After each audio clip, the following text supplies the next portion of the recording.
United States as a whole depends on us taking decisive action.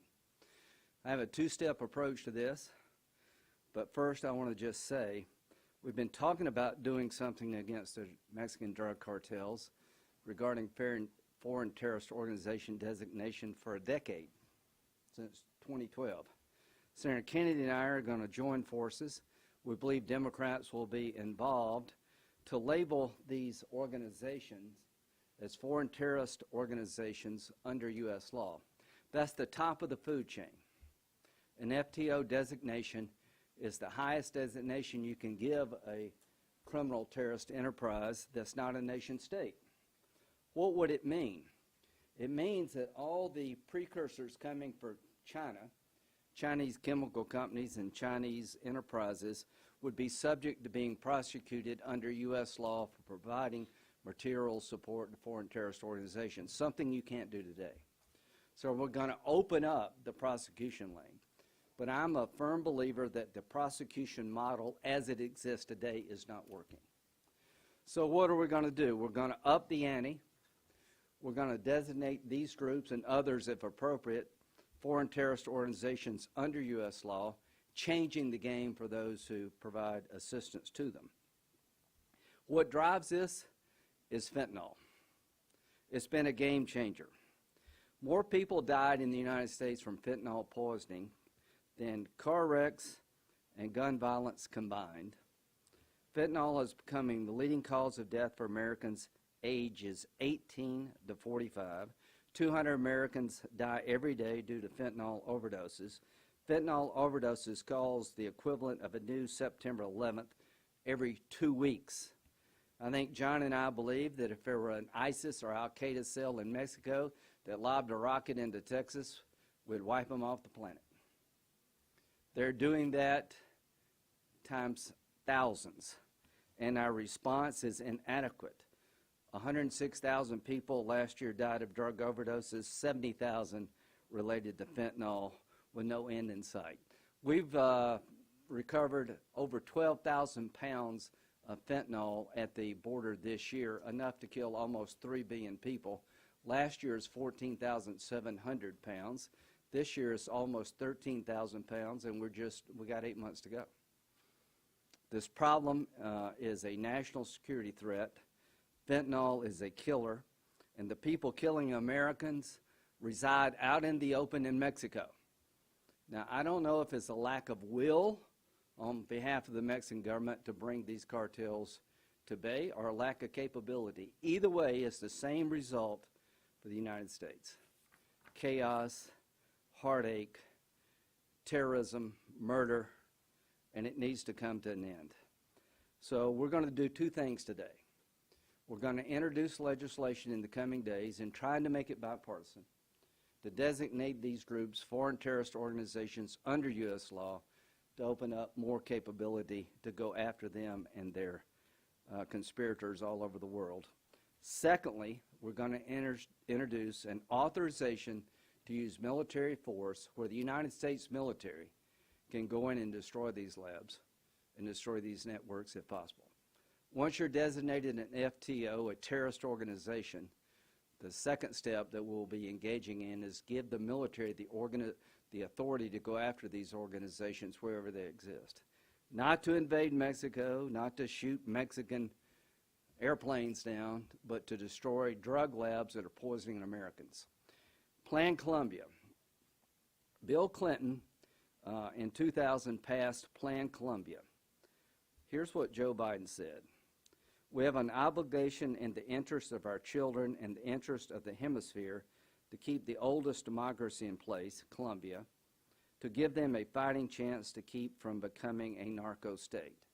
Joe Biden supported Plan Colombia in 2000.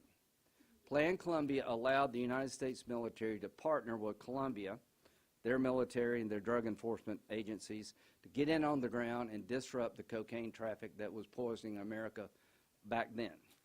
Fentanyl is up to 10,000 times more lethal than the dose of morphine. Fentanyl is a weapon of mass destruction. If you thought Plan Colombia was a good idea, to go to Colombia with military force to help the Colombian military to take down the cocaine narco state that existed, then how can you object to it being done in Mexico? So it's time now for Plan Mexico. It's time now to get serious and use all the tools in the toolbox, not just in the prosecution lane, not just in the law enforcement lane, but in the military lane as well. Hopefully this will change behavior of the Mexican government. Nothing would please me more than to have a meaningful partnership to take these drug cartels down and stop killing Americans. But if Mexico will not cooperate, then we're going to have to do what's in our national security interest. And let me just end with this. Mexico is a safe haven. It is a narco-terrorist state. The safe haven provides Mexican cartels the ability with impunity to deliver lethal doses of fentanyl into our nation that is the leading cause of death of Americans from 18 to 45. 4 South Carolinians went to Mexico. 2 of them are not coming back. I just talked to the sister of one of the victims. They're waiting on the body. These drug cartels are dangerous. They're lawless. American law needs to change to make sure we deal with them appropriately. And as we designate them FTOs, the next step will be to provide authorization to use military force to eradicate the Mexican drug cartels that are poisoning America. I could not have a better partner than Senator Kennedy. Well, I will be brief. I just came by the block from our quarterback here. A couple of things I think are undeniable. Number one, Americans are being killed on both sides of the border. And Americans are being addicted, certainly on our side of the border. Killed too. And number two, I don't mean any disrespect, but both President Biden and President Lopez Obrador, when it comes to the border and the drug cartels, have been sheep in sheep's clothing. And this has gone on long enough. If you have the will, we in America have the ability to help President AMLO, as some call him, eradicate these drug cartels. And I just came to thank Lindsey for finally, somebody is going to do something. Finally. And I'm hoping we'll have a bipartisan effort and that Congress will work with the President and he'll support this bill. We're friends with Mexico. We just want to help. But at some point, thank you again, Lindsey, somebody has to do something. And I think this bill is a really good start. Yes, ma'am. You had Attorney General Merrick Garland before your panel last week. Did you get the sense that this is something he would support? He said that he had no problem with foreign terrorist organization designation, but that's up to the State Department. He didn't oppose it. I didn't mention to him the authorization to use force, but Plan Colombia was used in the late 90s, early 2000s, where the United States saw the cocaine problem in Colombia to be so severe, such a threat, that Bill Clinton authorized military forces to go train and advise the Colombian military. Well, we're going to take it a step further. This is not cocaine. Cocaine's a terrible drug. Fentanyl is a weapon of mass destruction. It requires a different response. So what are we going to do? We labeled FARC, the cocaine kingpin in Colombia, an FTO back then. We're going to label all these people FTOs. And if you're in China helping these people, we'll come after you too through our legal system. But most importantly, we're going to top this off with a Plan Mexico more lethal than Plan Colombia. If Americans do not see the need to use military force to stop the flow of fentanyl, I would be shocked. I would think that Americans as a whole would like us to use every tool in the toolbox to try to get Mexico to up their game. Let's start with FTO designation, then follow it with an authorization to use force, and use it if required. I'd love to use it in conjunction with the Mexican Army. But you got to have a willing partner. Yes, ma'am. Senator, do you think this is something that could potentially hurt our relationship with Mexico, or do you think this is something President Biden will even sign on? You know, I'm not really worried about hurting our relationship with Mexico. I'm trying to make it better. What kind of neighbor is this? Again, if there was a ISIS cell or a Al-Qaeda cell operating in Mexico that lobbed one rocket or committed a terrorist attack in a border state, we would be on top of it. To me, this is that on steroids.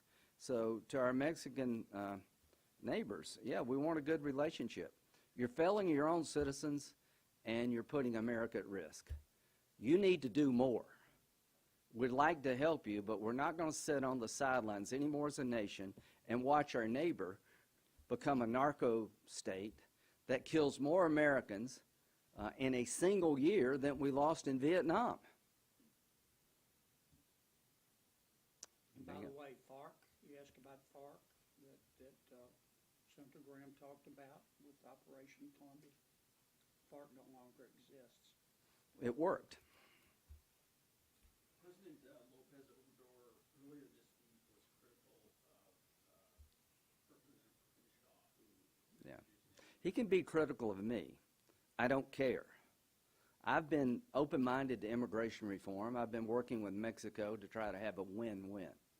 To the President of Mexico, you have let your country slide into the hands of narco-terrorists. Your capability or your will doesn't exist to the point to stop what is, I think, the poisoning of America. You're leaving us with no other choices. This has been going on for how long? John, we've been talking about this for at least a decade. But fentanyl is a game changer. To the President of Mexico, fentanyl is a weapon of mass destruction being unleashed on America from your country. It's coming from your country. You're allowing safe havens for these groups to operate with impunity because what you're doing is not working. Your country is being used by narco-terrorists to poison America. We ask you to help us. The best thing can happen is that we work together, but I will tell the President of Mexico that what you're doing is not working. We're going to change the game. We're going to up the ante. Here's what I hope will happen. We're going to terrorize the terrorist. If you get on a cell phone, it may be the last call you make. I can tell you what it's like to be a terrorist when the U.S. military is on your ass. You don't sleep well at night. You know, the terrorists live in caves. They're committed to their cause. The narco-terrorist lives in mansions, out in the open, buying fancy cars. We know where you live, and we know how you make your money. So my goal is to make sure you don't sleep well at night, that the cost of doing business when it comes to poisoning America goes up, that when you try to get somebody to join your cartel, they'll say, no, thank you, the last guy got killed or went to jail. Until you do that, nothing's going to change. We need to unleash the fury of the United States on these narco-terrorists, and we're going to do it. By giving the military the authority to go after these organizations wherever they exist, what do you mean exactly? Only in the U.S. or within? We're going to give authorization to our military to take down foreign terrorist organizations like this once we designate them under U.S. law, and hopefully do it in conjunction with the countries where they exist. But if we have to do it by ourselves, we'll do it by ourselves. Is there anything the State Department can do unilaterally? And do they need Congress? They could do this without a bill. So what did John just say? Finally, we're doing something. The State Department could do this tonight. They choose not to. And, Trump wanted to make these people foreign terrorist organizations. But we went to transnational criminal organizations, which is a step below. What's the difference between an FTO and a TCO? If you support a FTO, one of these people under the law that we're trying to create, then you can be charged with material support for a terrorist organization. So if you're a China chemical company, and we can find out a connection between you and Mexico, we can haul you into U.S. court. That's something you can't do under TCOs. I want to do that. I want to up the game on the criminal side, but also want to add something beyond the criminal model. I want to put military force on the table, because if this is not an attack on America, what would be? On 9/11, we lost less than 3,000 people. We've been at war for 20 years going after the people who attacked us on 9/11.